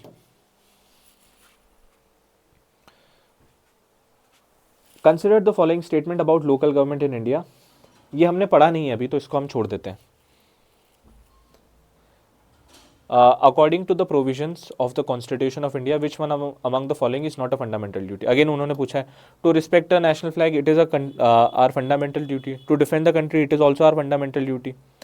To provide education to one's child, this is also fundamental duty. हमें पता है ना 6 से 14 साल के बच्चों के लिए होती है. To promote village and cottage industry, ये तो DPSP है, ये fundamental duty थोड़ी ना, तो इसका आंसर डी होगा. Which one of the following statement relating to directive principle of state policy is not correct? अगर उन्होंने पूछा है not correct, कौन सा होगा? The provisions contained in part 4 of the Constitution of India shall not be enforceable by any court. Yes, this is correct. The directive principle of state policy are fundamental in governance of country, ये भी हमने देखा था, Article 37. It shall be duty of state to apply directive principle in making laws. Yes, this is also correct. The directive principles are directed in making an India an advanced capitalist country, ये तो हमने पढ़ा ही नहीं है, तो D is wrong. Which of the following statement is are correct? Are meant for promoting social, ये मैंने आपको बताया था, social and economic democracy promote करता है, this is correct. The fundamental rights enshrined in part 3 of the Constitution of India are ordinarily subject to reasonable restriction. Yes, हमने बहुत सारे रीजनेबल रेस्ट्रिक्शंस पढ़े थे, जैसे पब्लिक ऑर्डर है, मोरालिटी है, हेल्थ है, तो this is also correct. Secularism is one of the basic feature of constitution. Yes, this is also correct. Secularism is indeed a basic feature, आप सेक्युलरिज्म को change नहीं कर सकते हो, तो 1 2 3 इसका आंसर है. Which one of the following is not enumerated in the constitution of India, कौन कौन क्या इसमें ऐड नहीं है, फंडामेंटल ड्यूटी में क्या नहीं है? टू सेफगार्ड पब्लिक प्रॉपर्टी, ये तो है. To protect and improve the national environment, ये भी है. To develop the scientific temper and spirit of inquiry, ये भी है. To promote international peace and security, नहीं नहीं, ये तो आर्टिकल 50 है ना, 51 है ये, तो ये है इसका आंसर डी. ये तो डायरेक्टिव प्रिंसिपल है, DPSP है ये. Next is Who among the following considered the directive principle of state policies? ये हमने नहीं पढ़ा था. Furthering the goal of social exclusion, इसका आंसर ग्रेनविल ऑस्टिन है. किसने कहा था कि डायरेक्टिव प्रिंसिपल जो है सोशल एक्सक्लूजन के गोल को बढ़ा रहे हैं, तो इसका आंसर है ग्रेनविल ऑस्टिन. ये हमने नहीं पढ़ा था, एक बार आप इसको याद रख लेना, रट लेना. ये वैसे भी बहुत उस टाइम पे जब आया था ये, तो आउट ऑफ सिलेबस वाला क्वेश्चन था. Next is The provision the state shall take steps to separate judiciary from executive in the public service, ये कौन से पार्ट में है? ये तो डायरेक्टिव प्रिंसिपल है, और directive principle is in part 4, तो इसका आंसर ए होगा. In part 4A of the constitution of India which one of the following is not mentioned as a duty, क्या कौन सी इसमें ड्यूटी नहीं है? फर्स्ट तो है to render national service, it is a duty. To renounce practices derogatory to the dignity of women, ये भी है। To develop, to value and preserve unitary national culture, unitary कहाँ है, वो तो कंपोजिट है ना, कंपोजिट नेशनल कल्चर है, तो ये गलत है। To develop the spirit of inquiry and reform, ये भी सही है, तो इसका आंसर क्या होगा? इसका आंसर इज सी। ठीक है, तो आज के लेक्चर में हमने डायरेक्टिव प्रिंसिपल्स भी देख लिए, फंडामेंटल ड्यूटीज भी देख लिया, साथ साथ में इसके PYQs भी हमने कवर कर लिया। आपने देखा होगा बड़े सिंपल क्वेश्चंस आते हैं।